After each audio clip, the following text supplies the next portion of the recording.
Essa noite a gente quer que seja uma noite diferente. Acho que nós não viajamos tudo que a gente viajou para vir aqui, para simplesmente cantar e tocar. Como eu creio que vocês não vieram aqui simplesmente para ouvir a gente e ver. Nós viemos aqui e tenho certeza que cada um de vocês veio para ter uma experiência de vida.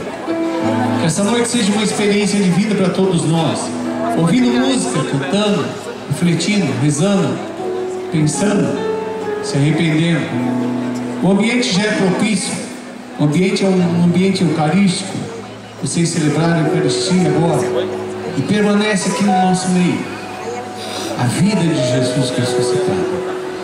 Que essa noite seja uma noite que nosso coração aprenda a se render ao amor supremo do Pai, que faz de tudo para que a gente se sinta amado. Que essa seja uma noite do amor e que nosso coração entenda o quanto o Pai nos ama e que a gente possa se render a esse amor.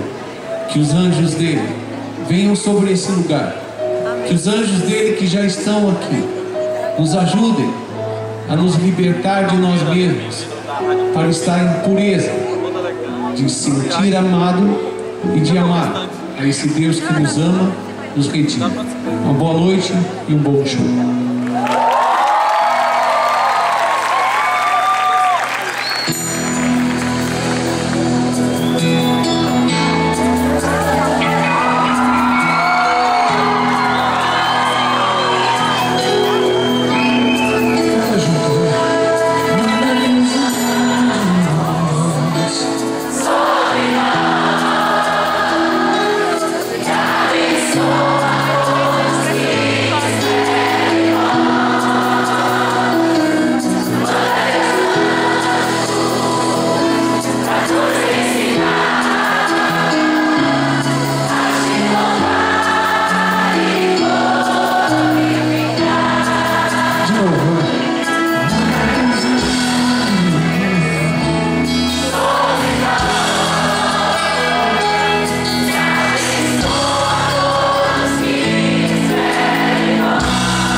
Estende tudo.